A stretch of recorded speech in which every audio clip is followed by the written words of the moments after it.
So what's your game plan for 2026? One of the most important things as an investor is to lay your stand out to make sure that you're ready for maybe some of the economic twists and turns that come in the road. This year, we've just completed economic forecast, and we did this actually in front of a live audience of about 600 or so of our clients. This is your opportunity now to digest that. I've got to warn you, some of the comments may ruffle feathers. It's never our intention to do that. Our intention is to provide you with a fact-based, transparent, and robust game plan to help you create tomorrow's wealth today. Hope you enjoy the conversation. Let's do it. Okay. And firstly, welcome to everybody. Thank you very much for being on time, and welcome to Global Economics Briefing for 2025. And this is something we're looking to do on a more regular basis to you, our clients. It's a free service, as you know, if you're part of our ecosystem. And the idea of this is to give you, I guess, a little bit more meat on the bone than that which we can cover at different times. So we have a lot to talk about today. Absolutely. And let's get ourselves underway. Well, I think we kick off with the US. And before we do that, I'll just say to all of our participants, if you've got questions, post them in the chat, and we should be able to answer a few of those live as well as we go throughout. Okay. Well, look, globally, China, interesting one. China's still leading the way. They're talking about deflationary recession over there, economic growth rate of 4.9%, which I think most of the Western world would probably give their right arm for. If we look at, say, Australia and Europe and the UK, economic growth much slower, sort of around 1%, very, very anemic. The US, as we're about to dive into, very different story. So exciting times, very different playing field in different parts of the world for reasons we will explore. Yeah, well, I think let's break it up. Let's focus on Australia and the US, of course. We'll kick off with our mainstay. Let's have a look at the US. So if I just bring up our PowerPoint here, AB, we can just get a bit of a gauge on how US indices have fared this year. So right now, our participants can see two graphs, one of the S&P and one of the NASDAQ. Yep. So we go through some of these stats. I mean, the S&P 500, 16% for the year. Yeah, it's been a phenomenal return at 22% over the NASDAQ, of course, which has got much more technology. You know, the hyperscalers are in there, which we'll be talking about. And I think these two numbers, 16 from the S&P and 22% from the NASDAQ, are numbers that I really hope our listeners really take note of, because I suspect what we're going to see out of the superannuation industry this year are single-digit returns. You know, we've seen the Aussie market, which we'll get onto, with returns that are significantly lower than that. And I think for anyone that's got a superannuation fund that's being professionally managed, by an industry super, for example, or something in that sort of space, you're going to be pretty disappointed when you realize just what's been on offer. Across the markets. And don't forget, I mean, that's since the pullback that we saw in April. So the overall return for the year of the NASDAQ, 22%. If we look at it post sell-off in April, probably close to 55, 60%. Yeah, I would say almost near 50% for the NASDAQ. So from that April low to where we are now, and don't forget, I mean, we've had some decent weakness the past couple of weeks as well. For the NASDAQ to be up 45, 50% in that time frame, and 6 months is a pretty good rally. Well, it says it all. It says how concentrated the market is. And I think, looking at the big picture, talking about what happened in April, first of all, and I know we're going to talk to an outlook shortly, but we've got to set the context to that by explaining where we're at, why we see things the way we do. The talk of Liberation Day and the tariffs, which were put forward by President Trump and the administration, not out of left field, because it's something that throughout the campaign period, he talked extensively about the use of tariffs. What's been quite interesting, even though they spooked the markets, is that even Jerome Powell has come out and commented the fact that tariffs haven't been as inflationary as was expected by the talking heads. Yep. And it points to, I guess, the use of tariffs to be able to control trade deals, to secure investment. I mean, there are literally hundreds and hundreds of billions of dollars, probably trillions of dollars, in fact, that are going to come into the US that have been pledged as an offset, which is what the agenda was for. If we look at the way that tariffs were used to manage India, for example, where India was buying its oil from Russia. Now, there are sanctions against Russia currently, given the war in the Ukraine, and yet India was backdooring its energy sources, as China has been as well, buying basically illegal oil from China. And they've come out to the Indian government and said, listen, if you want to buy your oil from there, that's fine, but we'll slap you with a couple 100% tariff for your trouble. Or you can join forces with the rest of the world and say, no, we're not having that oil. And obviously it's resulted in compliance. So tariffs have been a stick that have certainly been wielded significantly for the administration to push its agenda of Make America Great Again, have an increase in manufacturing domestically, try and get the balance of payments back in order, but also to ensure compliance from some of its major trading partners. And it's certainly been reasonably successful at that. The counter argument to that is, as there always is, a lot of companies would have stockpiled components and things like that. And so the full weight of those tariffs, some are arguing, haven't been felt yet because components are stockpiled. Gotcha. Yeah. That said, in today's world, how many companies really do stockpile vast quantities of componentry? I'm not Too talking expensive, right? well, when we had the crisis in the Suez Canal a couple of years ago now, where we had the container got jammed in the container ship, all of a sudden it was like, oh, well, no one's got any stock because no one carries stock anymore. But when the argument suits that on the tariffs, oh, it's because everyone's got stock, it hasn't come through. You either have stock or you don't. And I think, given, the just-in-time approach to manufacturing these days, I don't think that many companies carry massive, massive quantities of inventory because it's out of date by the time you want to use it. So that's been an interesting one. And I guess, it leads into, where the Fed really sits now. Yeah, I was going to say it's an interesting one, inflation, isn't it? Because we had those initial fears through April, and this comes after we'd already seen a couple of rate cuts out of the Fed. We are now looking potentially to see one in December, but what's striking to me, and I know you've got some stats on this, is when we actually look at the inflation data, what it's actually doing. So if I bring up a graph here on PCE for you, for example, AB. So I know you've got some stats here on core PCE versus normal PCE. Firstly, for the benefit of our listeners, what is PCE and what are we actually looking at on this graph? This is the Fed's preferred measure, I guess, for inflation. CPI, Consumer Price Index, is the one that most people are aware of. And, we have rammed down our throats if you get a lease agreement or anywhere else. It typically is based off CPI. Personal consumption expenditure is what the Fed likes to use because it's a very good insight into what people actually are spending, as opposed to CPI, which is a somewhat limited basket of goods, which can be a little bit misleading because it doesn't include things that you would argue it should. And they can be excluded, or they can be seasonally adjusted, or they can be adjusted because the product's been enhanced and all sorts of things like that. The consumer has been pretty strong in their activity. If we just take the early preliminary sales from Friday's Black Friday, I saw some early indications that like-for-like sales are up about 9% on the previous year. So the consumer is record too. So the consumer is out there spending, which then ogres a question, well, if the consumer's spending, why is the Fed looking to cut rates? And the answer is that, well, we'll get onto some other bits within inflation first, but we'll talk more about what the Fed is really looking to manage rates to do. Inflation in the US has been really pocketed, and probably two really good examples of solid contributors to inflation are energy and food, because they're two things that you can't really opt out of. You have to fill your vehicle with fuel. You have to eat.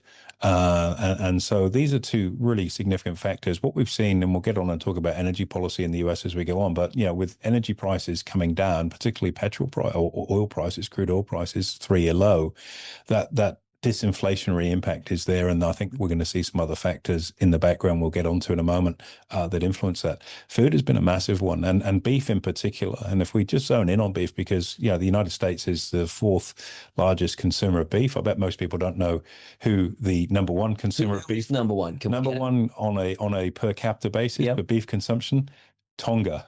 Really? Yeah, there's an interesting one for you. That explains all. It's an island. You think it would be seafood, but no, it's not. It's actually there you go. And what we've seen in the US is that, rather like we went through here in Australia, and I know we have a lot of farmers as clients. I've got dear friends that are heavy players in the farming space.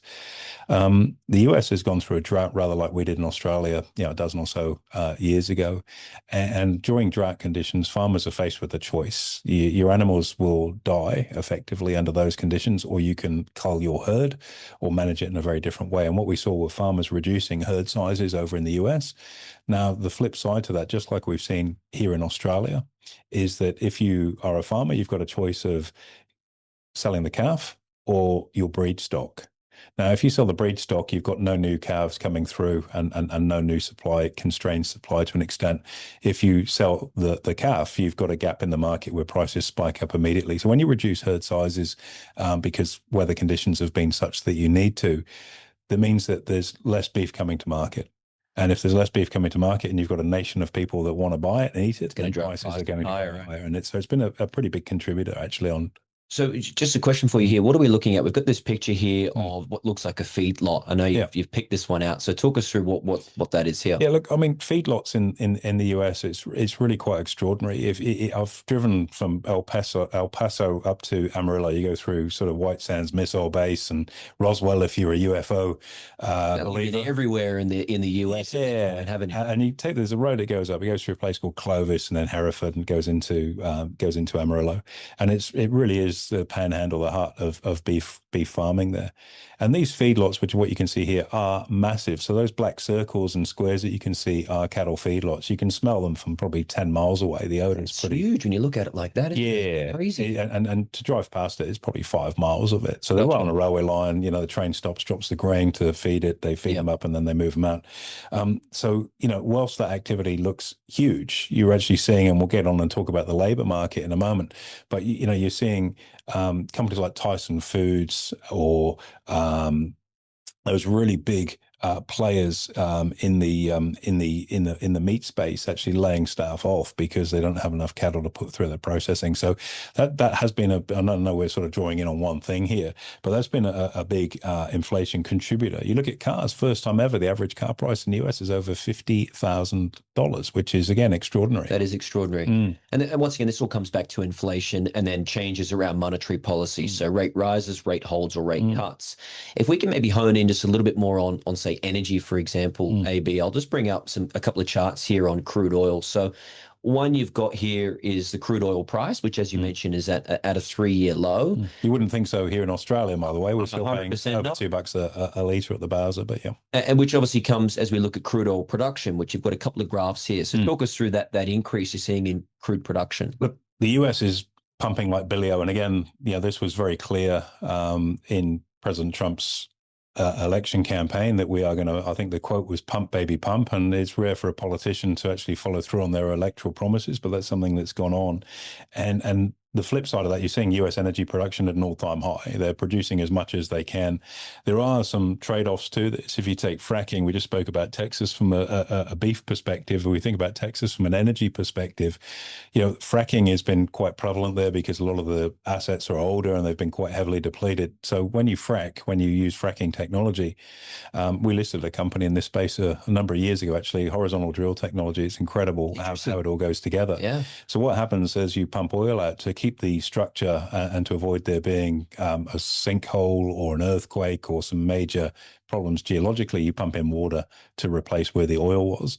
The challenge a lot of these wells have now got is there's so much wastewater that's gone in the ground, they're starting to rupture and you're getting this spillage of very highly contaminated, it's got mercury and saline and all sorts of stuff that's spilling out of them. So fracking is largely at capacity. So the US has got to exert its authority, I suppose, on the world stage, which they've done a pretty reasonable job over the last sort of 10 months or so. And finding new sources of oil. And I don't mean the discovery side. We mentioned earlier about Russia being marginalized because of the war in the Ukraine. And I think geopolitically, what we need to see, obviously everyone wants peace, or you would hope that everybody wants peace. Seeing people, killed is senseless, and whatever that peace deal looks like has to be better than war. But if Russia then comes to the table and says, right, we'll concede or accept this amount of territory and we'll have peace in this area, I think the trade-off will then be that Russian oil exports become viable again in the global marketplace. Flooding the world with supply. There are millions of barrels at the moment on ghost ships that they can't sell because of all the tariffs and embargoes. So people can't buy it now, which they have been. Yeah. And so that oil is all sitting there to be purchased. Again, also because it's such an enormous energy supplier for Europe. If they're able to resupply Europe again, it's good for Russia. It also brings energy prices down in Europe, and lower energy prices are disinflationary because it's such a heavy cost with everything you do. Fill your car up, transport food around, keep it refrigerated, put lights on at home, all requires energy. So if you're able to have policies that are about flooding the market with greater supply and dropping price, that's great. If you were cynical, you'd argue that Saudi Arabia, who were in Washington a few weeks ago to buy some military hardware, they also have agreed to pump more oil for a period of time. It's only for about 6 months, I think, from memory. So, the strong arm is being put on them to pump. Where I think things could get a little bit spicy is where the US is positioning itself around Venezuela. And this geopolitical stuff is really important. Obviously, Venezuela has been targeted for the drug smuggling going to the US, and the US has been pretty clear as to what their policy is on that. But Venezuela also sits on vast reserves of oil, and were the US able to introduce a more stable regime than what's currently in Venezuela in exchange for cheaper oil, would go a long way to supporting the US's energy issue of wanting that lower price stuff. So don't discount that in the background. Can I ask you a question here? So just got a question from Michael. So Michael, thank you very much for sending through your question here to AB. He's asked, is the fall in crude oil prices setting the stage for an inflationary cycle when the price rises, as it inevitably will? I think, don't forget we've been in an environment of $85 a barrel for a long time. And, it could easily be, if OPEC come to the table, $20 a barrel. So, which then fuels global growth, which, of course, as you've identified, Michael, has the capacity to create some level of inflation. But there are other things at play in markets right now in terms of, and we'll get on and talk about AI and different things. We've got some good questions on that too right now. Where solid energy policy is really needed. And I think given the sort of fractious relationship the West has had with the Middle East over the last, it'd be fair to say, 20 or so years plus now. If you're a country that has lots of oil and it's a finite resource, as we all know, there's no direct need or incentive for you to pump it at lower prices when you can have a longer term asset at higher prices and ultimately make far more money down the track. But that reliance upon Middle Eastern oil is changing, and I think the geopolitics in that region are also changing, which may see an incentive, I think, for OPEC to produce more. And if OPEC doesn't, Russia, Venezuela, other places like that does that become inflationary? In terms of stimulating economy, yes, but when you suck out the energy component of that, no, it's kind of a yin and yang, and provided it's done in a balancing act, which is plate spinning, which economics is all about, it doesn't have to become massively inflationary now. Yeah, and I think the next topic of discussion in there is the demand for energy around capital expenditure and AI. It's funny, we're having a conversation earlier this morning about just how big and how many of these data centers are being built in order to facilitate the infrastructure for AI. We've had a question here from Ryan. So if we look at, say, for example, the energy sector, so where do we see the AI sector going in the next 6 months? And which ones do we see doing well, if any, and the impact that might have on energy prices alongside data centers? The two things are inextricably linked, and it's kind of ironic that you've got something that's at the vanguard of what the economic future of the world looks like, the business future with AI, and yet the power for that is old world high carbon, typically, whether it be coal or natural gas or whether it's oil or nuclear, effectively, are really where that sort of crosshair sits. So this is why energy policy is absolutely essential. And we'll talk about Australia when we get into the Australian side of things shortly. But having low cost, prolific, reliable energy has never been more important. Why? Because these data centers consume so much energy, and it has to be reliable and it has to be cheap. And without them being powered appropriately, the US particularly runs the risk of coming second to China in the AI race. Now, as it stands at the moment, based on at least my understanding, which is not great, I mean, this is such an evolving area, the US has a massive competitive advantage with the technology it has through the likes of NVIDIA and others. Okay, so, AMD, those sorts of companies which are producing the tools, the chips that nobody else can right now. And as I understand, the chips coming out of China aren't as good. But the flip side to level the playing field for China is that, for the last 3 decades, China has been on an absolute tear in terms of its energy policy. You think about there are 200 new coal-fired power stations underway in China as we speak. You've got hydroelectric, you've got nuclear, you've got every source of energy that possibly can be used in order to have an industrial quantity of very, very low-cost energy, which is where if its chips are less powerful, but its energy is much cheaper, it gets that balance out. And don't forget, China's chips aren't always going to be not as good. So it's essential that the US is able to win that. And the winners, and we'll get onto our outlook when we get there, I think, just to give you a bit of structure. To stay with us, guys, we'll be covering our outlook very, very shortly. Yeah. So we will get into specifically where we see that.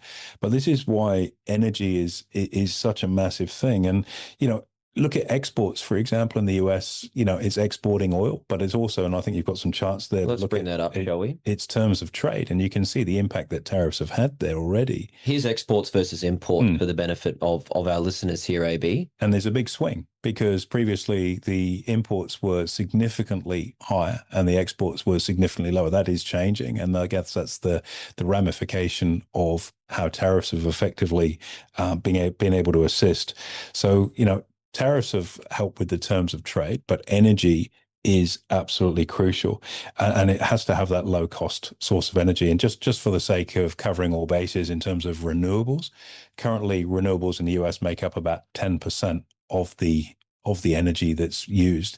The challenge is the lack of reliability. Is the sun shining or not? Is the wind blowing the right way or not? And we've seen those challenges both overseas, here in Australia and everywhere else. So it is a pivotal point. And again, I think that sort of underpins why you've got half the US fleet moored off the coast of Venezuela right now. And touch wood, at the time of recording, we're seeing an advancement in negotiations between Russia and the Ukraine. And whatever happens, whatever the concession is, and I appreciate this is a bit of a thorny one, no country would like to give up its turf. That said, if you actually study the history of the Ukraine and the ownership of the land and cultural issues and everything else, if you've an opportunity of securing lasting peace and stopping people getting killed, that has to be a good thing. Question here from Jay on that, which is a perfect segue, AB. So thank you for your question here, Jay. Jay's asked, will Russia have large reserves of energy and oil by the time that peace is made in Ukraine? Absolutely. I mean, it's got unfathomable levels of gas. If you think about the way things started, which, I think we're into it. Is it third or fourth year? I think it's three. Almost. Yeah. I reckon. I mean, for 3 years in three to four, yeah. Effectively what happened is that the pipeline, in fact, am I right in thinking, didn't Biden sort of suggest for a moment, in a moment of clarity, that they were responsible for blowing up the Nord Stream pipeline? So I can't remember. I don't think he would either. No, true.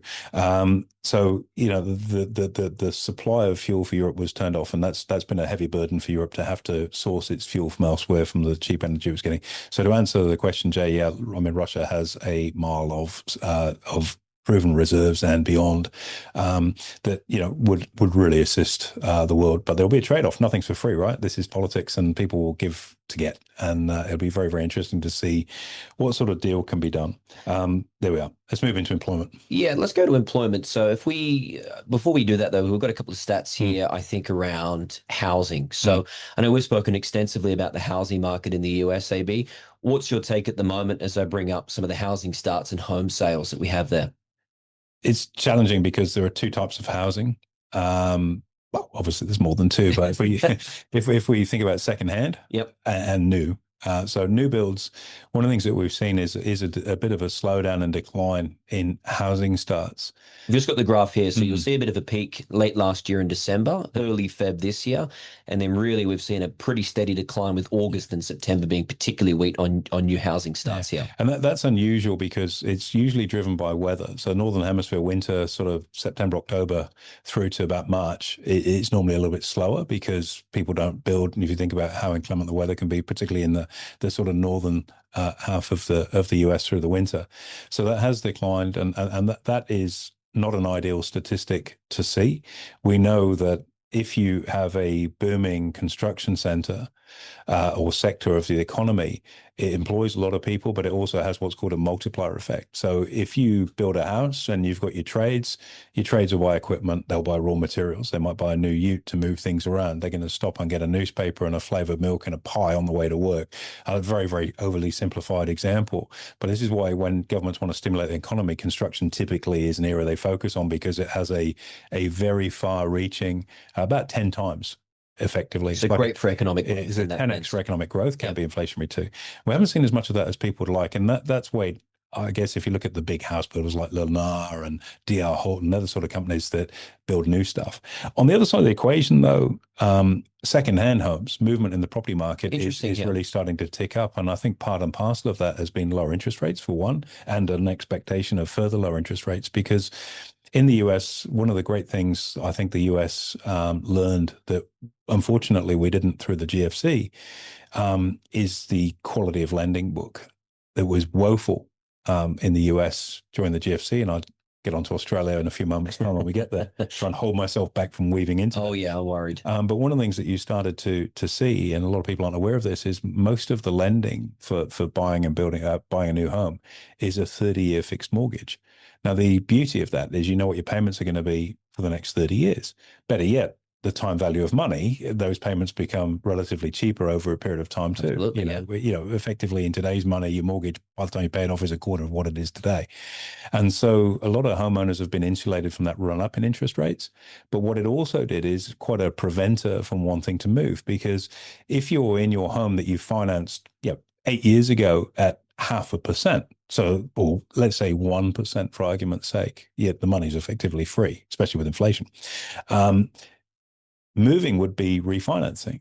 So you would switch from, let's say, a 1% loan to a 6% loan. And that's obviously quite a considerable jump in terms of your outgoings, given the cost of living crisis, et cetera. So it put a bit of a handbrake on movement in the property market in the US. That now is changing. We're starting to see that second-hand thing. There was run on from that. And it's very important. It's not just people are moving, but in itself, that creates a wonderful economy too, because you have people that help you move your house. If you're moving, you're probably refurbishing it, buying new furniture, redecorating it. So, you know, Home Depot and all of those, all of the ancillary type businesses, landscaping and so on and so forth, get a boom out of that. So it's good to see that. It'd be great to see new home starts also increasing. It's interesting when you look at the graph here. So we saw a huge spike at the back end of last year, and then certainly at the start of this year, and then a massive drop through March, April, May, which I suspect would be some nervousness around the tariffs and things like that for sure. Since then, though, since July, August, we've really seen that steadily increase. So what's, as an off-the-cuff question here, what's your view for home sales as we get to the back end of this year, now noting that we're very, very likely to see a rate cut next week by the Fed? I think that confidence that comes from having a bead on what interest rates are doing and more or less the timeline, very difficult to guess that normally, but it's been telegraphed exceptionally well.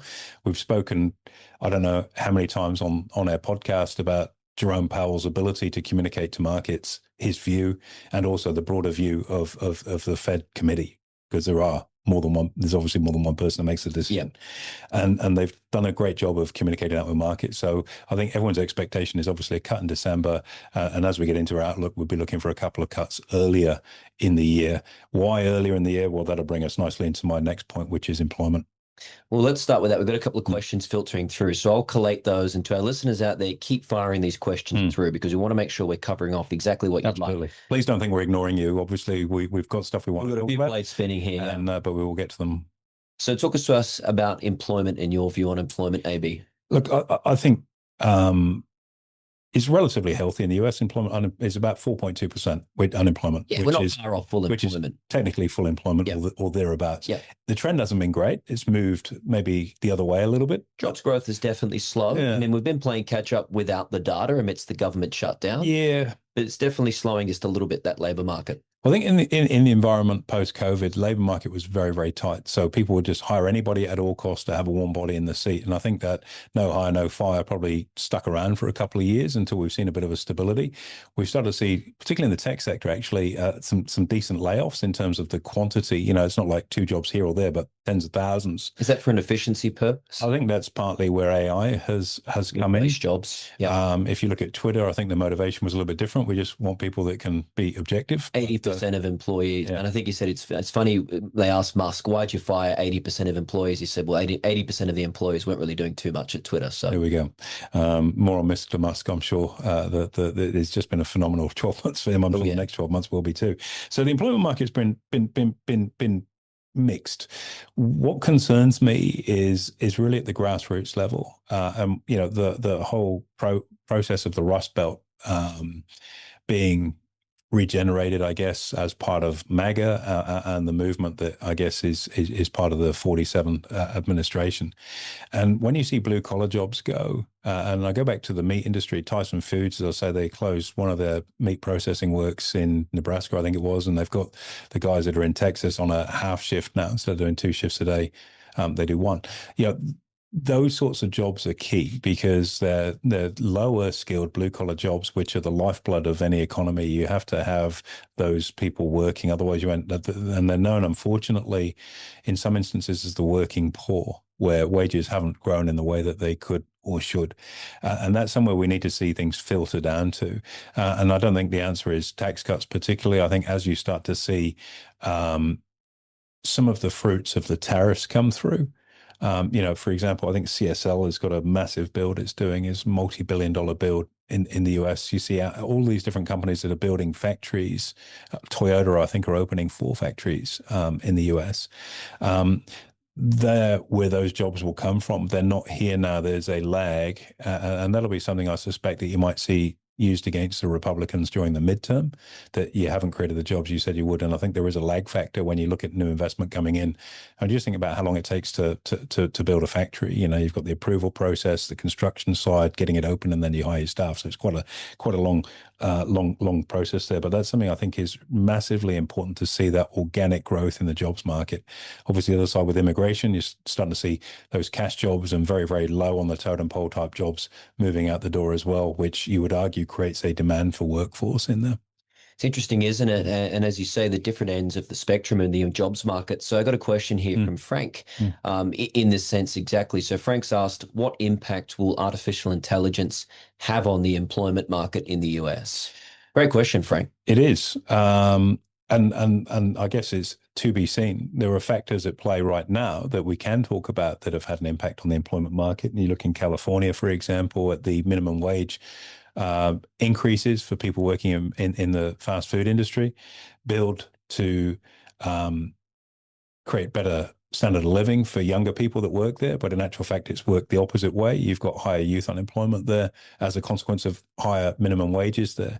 Where I think AI will come into the job market, and that's nice, Frank. I just bought myself 30 seconds there in case you hadn't realized. Where I think AI is going to come in, a lot of people are frightened that they're going to lose their job. In actual fact, I think it's likely to create a type of employment that has never existed before. So you're going to see a very different shape in the job market, and where there are low value add, repetitive, administrative type things, those jobs, those days are numbered. And I'll give you some examples of this, and it's across a broad spectrum. If you think about graphic design, um, if you're a graphic designer, a lot of it is like, okay, here's a concept, and there are degrees of difference from that concept, different color, different this, different that. My partner's a graphic designer, so I watch her do her thing. I get it. It's tough. And AI will steamroll over that industry faster than people realize. If you look in paraplanning, in the financial planning space, where it's a very task orientated process, I'm not talking about giving the advice. In fact, if you think about a statement of advice, it might cost $6, $7, $8,000 at most places. Cheaper with us. A nice little plug there. Very nice. The vast majority of what you're paying for is the administrative work to be done, and AI will have the ability to help create a proper statement of advice, probably better than the subjective nature, assuming the inputs that go in there. So they're an industry that could be threatened by it. But where's the opportunity in that? Well, anybody can effectively become reasonably expert in a field very, very quickly.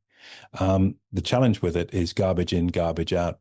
If I give you, and we've talked about this one, I think in one of our podcasts previously, there's a fellow used to cut my hair, what's left of my hair. And I said, how's it going? You're chatting away. And he said, oh, great, I'm going back to the UK. I said, oh, why is that? And he said, oh, just had real dramas with my visa.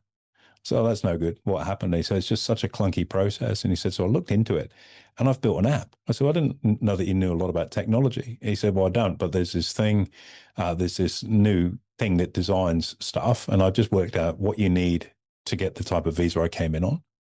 And then they tell you what probability of score you've got when you go through a migration What agent. an interesting He said, I've business built an model. app that does this. Wow. Right? Never done anything in technology. It's all done with stuff he's just basically learned online. And he's Yep. created this app that he's already had 2 or 3 migration agents wanting to buy it. And I said, don't sell out yet. You keep a hold of this because it's something, yeah, if you need an investor, give me a shout. But it's something you want to keep a hold of because this has really got legs in what you're doing.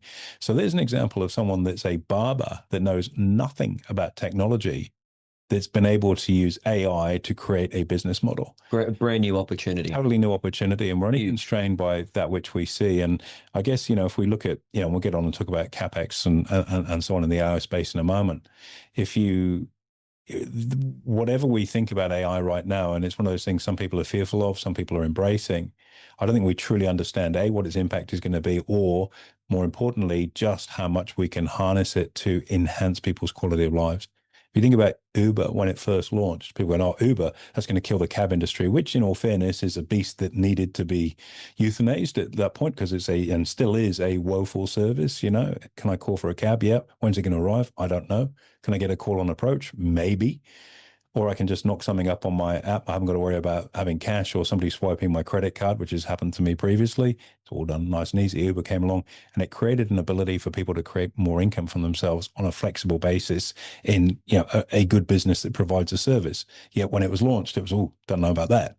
So these things take a little bit of time to be absorbed. I don't know if that totally answers Frank's question, but it's to be harnessed further, I think. There's certainly a lot there, and I think it's probably going to form a large majority as the basis for our view on the US market. So let's progress further, AB, and give the punters what they want here. What's our view on the US equity market? And what I've got in the background here, just for everyone's benefit, is a bit of commentary and predictions from very large investment banks like Deutsche. Slides. I have. Yeah, you've got your notes. I can see that. Don't forget your analog, not digital. That's it. Squinting to have a look. Hey. So what's our view on the US stock market for 2026? Capital expenditure is massive, and that's what we've seen heaps of already. This investment in data centers is likely to spiral out of control in terms of its own ecosystem, both in construction, the demand for certain types of product, and as we've already mentioned previously, the demand for energy, which goes into this. So if you look at the committed expenditure into data centers alone, it's about 680 billion this year and about 750 billion the following year. So you're looking at almost $1.3 trillion of already committed expenditure to build just data centers to support the AI and tech industry. It's crazy. So if we look at just alone Google, Microsoft, Amazon, and Facebook, 4 companies, they're going to make up 200 billion of that CapEx. Yeah, per year. It is they're unfathomable numbers. So what does this really mean? Well, number one, if you think about where does that money come from, they're going to borrow it. But because they're companies that sit on enormous cash reserves, they're they're a better bet than the government in terms of borrowing because of the cash reserves that they simply sit on. So a lot of that, and you've started to see some pretty robust action in the debt markets for that. And these guys are able to borrow at very, very low rates because the credit risk associated with it's pretty low. The knock-on effect of that is going to be more expensive for other companies to borrow. If you've got a business that doesn't have a double A, maybe you've only got a single A credit rating, or if you're Melbourne or Victoria, triple F credit rating, it's going to be more expensive for you to be able to borrow it and be able to compete on that. So I think the key thing from an outlook perspective is that differentiation between the big guys and everybody else is likely to be something that we continue to see.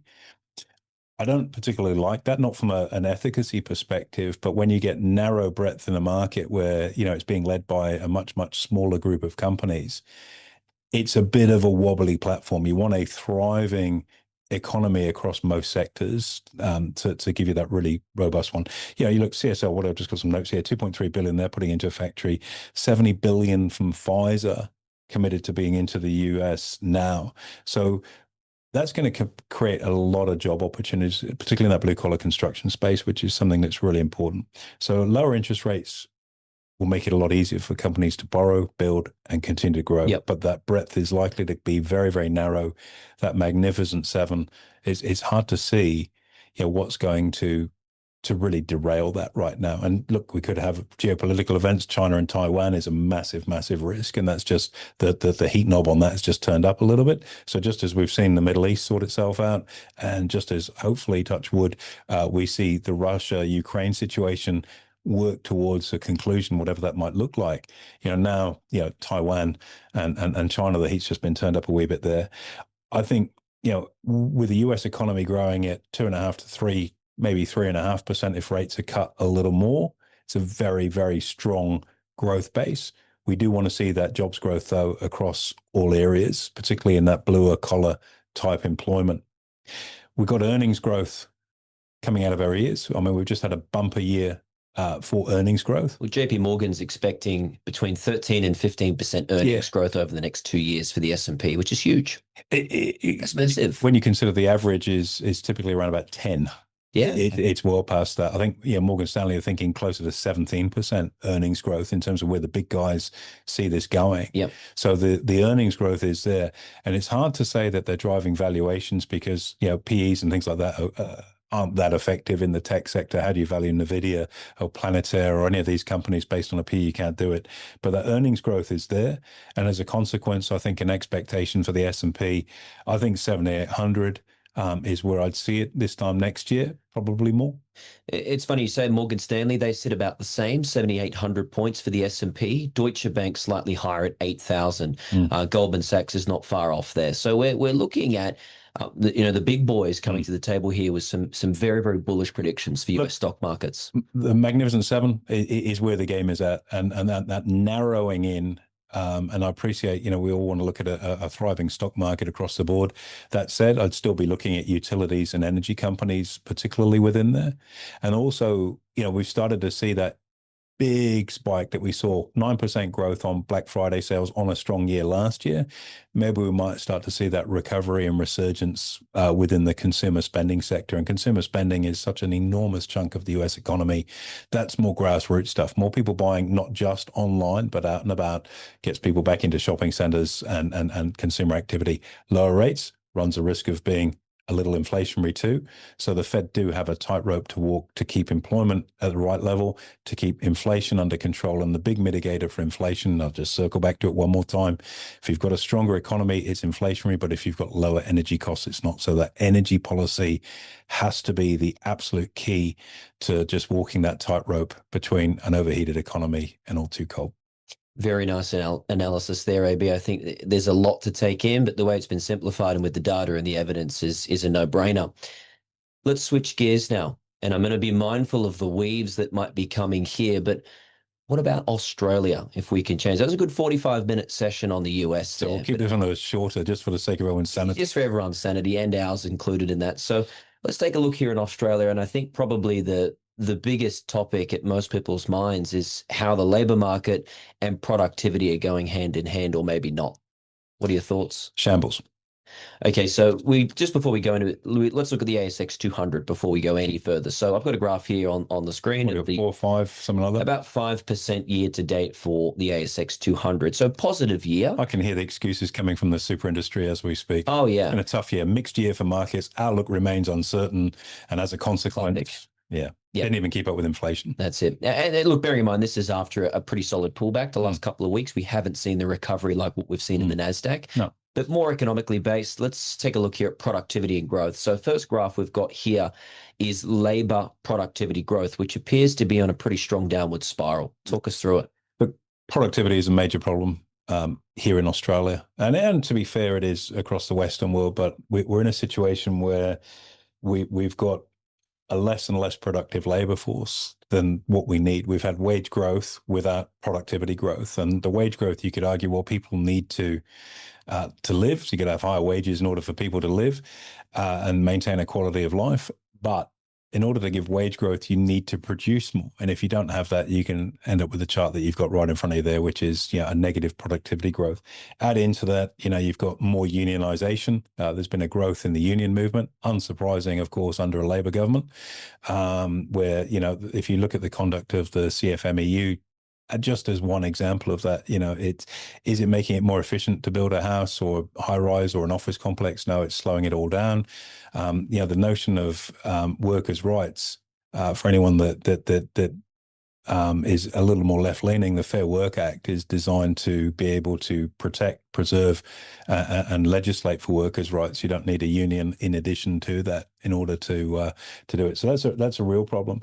Also on the migration side, and this is an interesting one because obviously the migration policy that we seem hell-bent on pursuing here in Australia of having more people for the sake of it, um, most migrants when they work in Australia are underemployed. So that would be an example of, let's say, you might be qualified as an engineer in the subcontinent, but when you come to Australia, you can't get a job as an engineer because for whatever reason, your qualification may not be recognized. So you're driving Uber and doing something that's a lot more simple. I travel a lot. I drive in a lot of Ubers, and it's a very common conversation. Hey, where are you from? Cool. What are you up to? And what did you do back home? It's interesting you say that. So the article we've got here is from a CDEA report. So skilled migrant job mismatch costing the Australian economy $1.25 billion.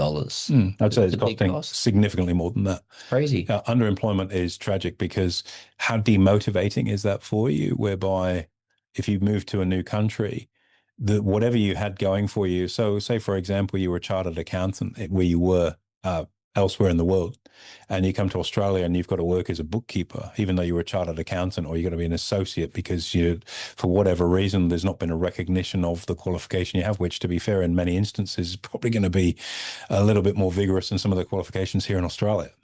So my question to you then, what about the difference between public and private sector when we look at employment? So if I bring up a graph here for our listeners, so what we're looking at is job creation surging in the public sector versus the private sector. Yeah, again, I mean, I'll be very minded that I don't want to turn this into something that's too political, but we've had a government that's been banging on, oh, look at the jobs we've created. 80% of them are in the public sector.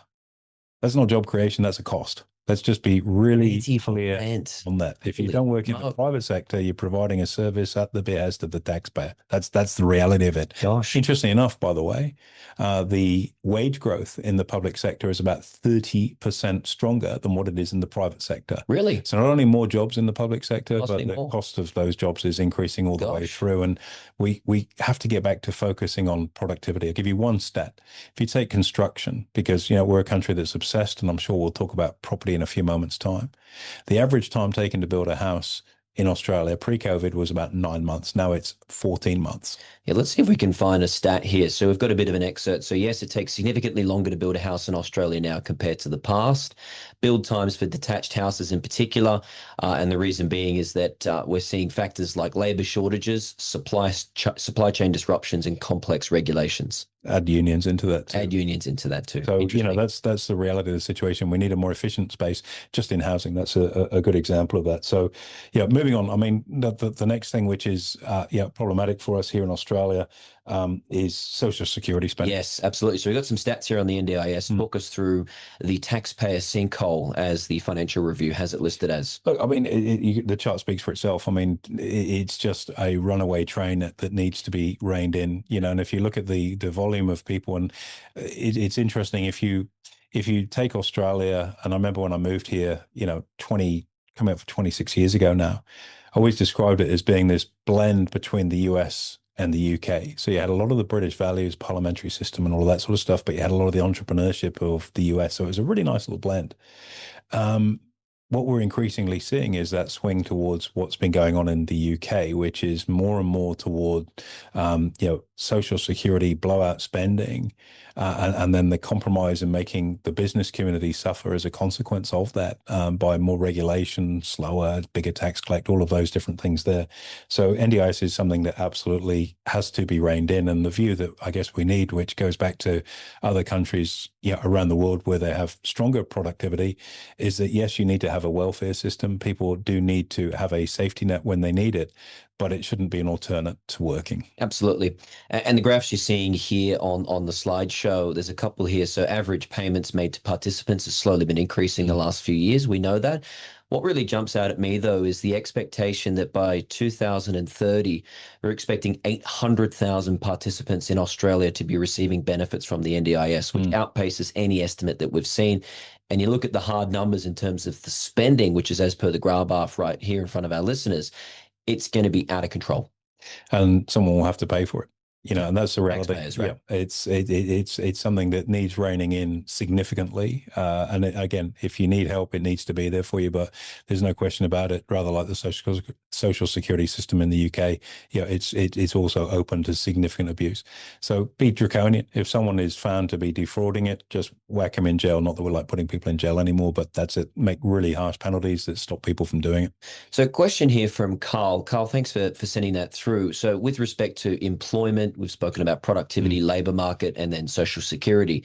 How that then intertwines with the housing market. So, Carl wants to know, given all of the information we've just shared, what's your view on the Australian housing market, up or down? I think It's a big question, and it is, and it's a brilliant segue into talking about property, which is is a total calamity. I feel like this is the doom and gloom session now. The challenge that you have is the level of government interference in the property market. It's as simple as that. So you've got a first home buyer grant, you've got the housing affordability, you've got the Australia Future Property Housing Affordability Future Fund, all of these different things which are being brought in that unfortunately, and I think the quote was from Ronald Reagan, whenever you hear the statement we're from the government, we're here to help, the effect is usually the equal and opposite. So if you provide additional subsidies for first home buyers to get into a market, effectively all that just means is the price moves up by that amount, which makes it still out of reach. You could argue that, okay, well, by the deposit scheme being introduced where it's only 5% now, makes it easier for first home buyers to get into the market. Not really, because what you're doing is locking somebody into, it works out to be about $225,000 more in terms of loan repayments by having a smaller deposit, because it's over 25, 30 years compounded, real problem. So to answer your question, Carl, the fix for the property market is really simple. We need supply. We don't have it. It's a shambles. We've got a lot of space to build houses.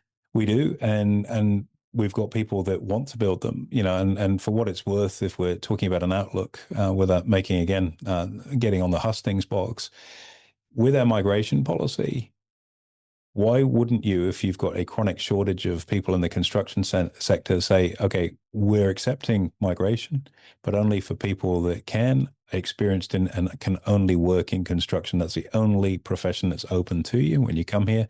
So we can open the door to have a better quantity of workforce to speed up the process to build stuff.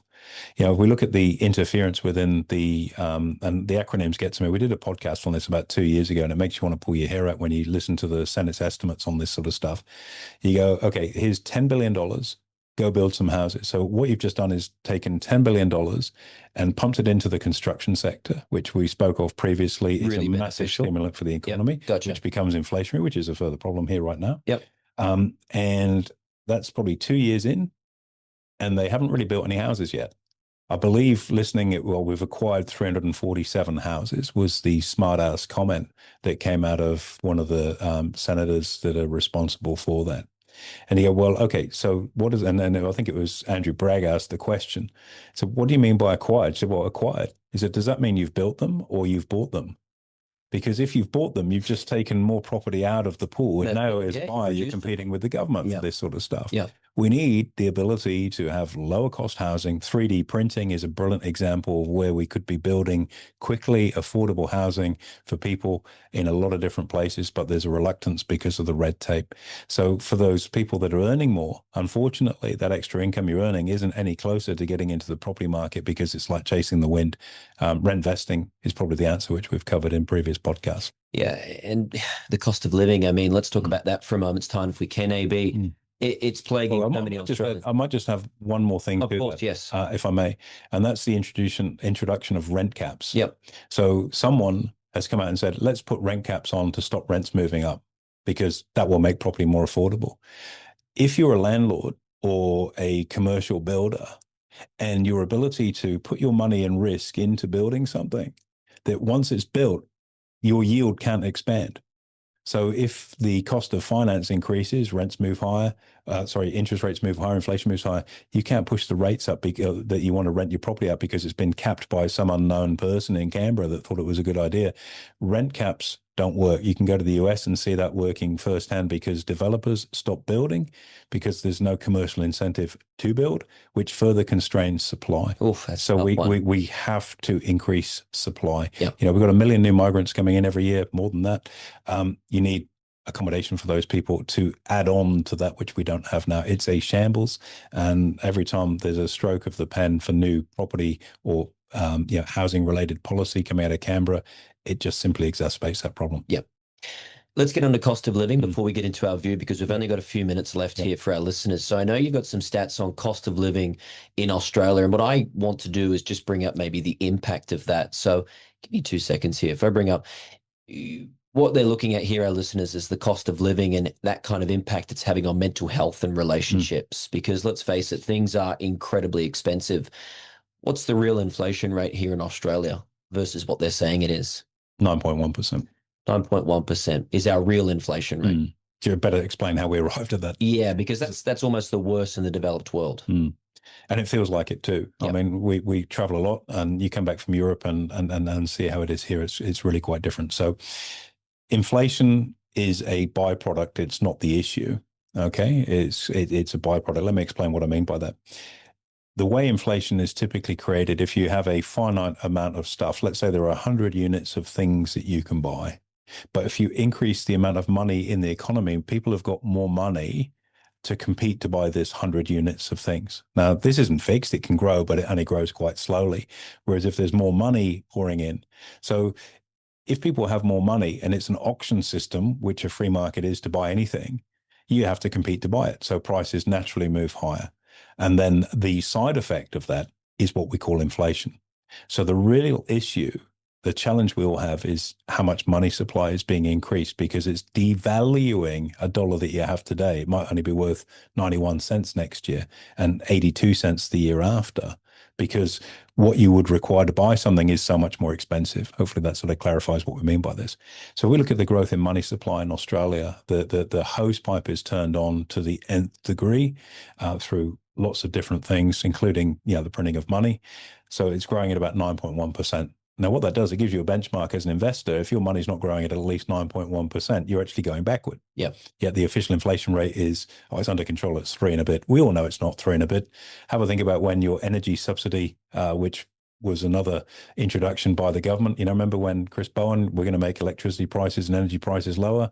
Here's your $275 non-means tested, because that way it gets the CPI down as opposed to anything else. I didn't need it, but I still got it. And it creates another $275 of money supply that's out there, chasing more energy, pushing prices higher. So, that's going to be ripped out. Inflation on energy price alone is over 9% in Australia. It's like 9.2%. So the big question here, AB, that the punters are waiting for as we come to the end of our broadcast, we're almost at our allotted hour. What's our view for the Australian stock market and the Australian economy in the next year or so? Well, the RBA have got a really difficult job. Let's start with interest rates, because that will shape where we see the economy going. And look, we might run over the 60 minutes. I'm just putting a warning out there. It's not going to be 90. The encore. Yeah, not going to be 90 minutes, but we might run a touch over. That's all right. If inflation's 9%, I get an extra 9% of 60, so I get another 5.4 minutes, right? Fair enough. If we start with where the RBA is at, we've had a situation. I did a media interview of this a little while ago where they obviously got to the party late when it came to Philip Lowe and the nonsense of interest rates won't go up till 24. So we were chasing it on the way up. And I feel that Michelle Bullock initially withstood a lot of political pressure, but they got into a rate cutting cycle too early. Again, something we talked about. And if you're listening to this, tune into a podcast every week, because we cover this sort of stuff on a very, very regular basis. Yeah. So they cut rates, and inflation is kind of like, it's like a fire, bushfire, or a campfire somewhere. When you break camp, you think the fire's out. You got to chuck your water in there just to make sure those embers are totally gone out, because if there's one ember, you end up with a forest fire that you leave behind. And in this instance, I think they cut rates too early for a number of reasons, because they were just looking at the headline inflation number without really seeing where the money supply growth was going. And as a consequence, we're now in a situation where inflation has taken off again, 3.8% and growing. And it's very, very likely that the RBA will have to move on interest rates. And if they do move up, central banks don't look great when they're cutting and then rising in a V shape. It's not the look you want. It needs to be very steady, slow trends. The disruption to business confidence on a rate rise, notwithstanding the impact on consumers that are already cutting back on their Christmas spending because they're battling a cost of living and mortgage repayment disaster right now, is something that's really savage. So interest rates and what the RBA gets to do, they have to rein in inflation, but in doing so, they run the risk of stalling an already very, very anemic economy. So why have we got inflation if the economy is so anemic? Because we have a government in Canberra that's turned every possible tap on to try and pump money into an economy, to a lot of social orientated spending, which is great for earning votes, but not great for stewarding an economy. The other big risk we have here in terms of our outlook is on our energy side. We've got an energy policy. I don't think we actually have an energy policy.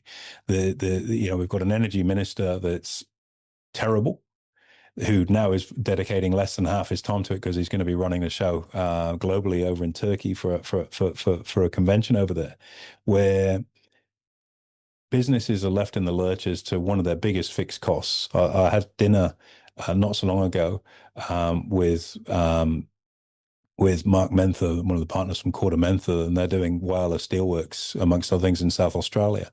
And he said, if we didn't have to deal with South Australian energy prices, if the steelworks was in Western Australia, it would work because energy costs are half there. So energy costs are a big, big thing. Yeah, we've got an energy policy which will see us in New South Wales. I think Araring is being closed down. I think in 2027 is the biggest coal-fired power station in New South Wales. What's coming in to replace that? We don't have anything that's continuity based, that's reliable enough. And green energy, yes, we need more of it, and I'm fully in favor of that. But it's not an adequate replacement in terms of the ability to move it around, or indeed on a cost, even though we keep being told that coal-fired is the most expensive energy. It's simply not. And I think green energy's got its own issues from an outlook perspective. We've got asbestos turning up now at wind farms all over Australia, which is, that's an issue in itself. But I guess that's a subtask. So for our market, I think, we've got a bullish outlook because markets reflect optimism, and the spirit of our great country is that we are an optimistic country that thinks better about the future than where we might be today. And the markets are a reaction to that in terms of people's desire to see a better future. If we see a move up in interest rates, I think generally speaking, that's quite good for the banks because is it 5 basis? Yeah, I think for every 25 basis points we see rates rise, the bank's margin increases by about 5 basis points on a loan. There you go. So, according to Matt Coman, the Commonwealth CEO. Yeah. So that makes it a little bit easier for the banks to make even more money. Yep. Which is a good thing in terms of driving our market because there's such a large part of it. In terms of our outlook for resources, we started at the beginning talking about China. 4.9% growth, which is great, but it's going through its own deflationary problem right now, and that potentially causes a bit of a headwind for our traditional resource exporters, coal and iron ore. As we see China struggle a little bit. But where I see, a wonderful opportunity are our rare earths exporters, and Lynas be a really good example of that. We've got a world-beating company there that's got access to great rare earths, which the world wants. The challenge, of course, that Lynas have got, as was evident last week, is that because of the Western Australian government policy over there about having to use renewable energy, which isn't reliable, their plant was shut for half the week, which impacts on their ability to be able to meet their targets for export. So I think that's one area that is worth watching. Our tech sector, we don't really have big global players. We've got a couple, Altasian and WiseTech and a few others that are in that sort of space, but we don't have the really big global dominators. And as long as we've got an energy policy that we have, which is not a policy, it's going to be very, very hard for our tech companies, if any, to really thrive and grow on that. So, I think, Australia is a very concentrated economy, 4 banks, 2 big miners, 2 supermarkets, 2 airliners, 1 insurance, 2 insurance companies. That's the extent of what we have. And it's a very traditionally focused economy. And we've got the ability through the energy resources we have and the environment that we have to become the world's producer of food. We've got the ability to be the world's producer of energy, but we need to also, we're the biggest exporter of yellow cake uranium, natural gas, coal. We've got all these great exports, but we don't seem to want to use them ourselves. And I think if we focus inward on how can we take those great things that we're selling overseas and instead keep them internally and produce a value add and then sell that overseas, it'll be good. That's not going to happen in the next 12 months. Unfortunately, that's a structural change that we need to see.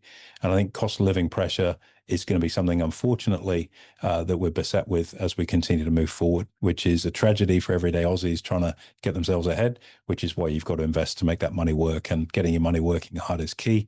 That's what we do.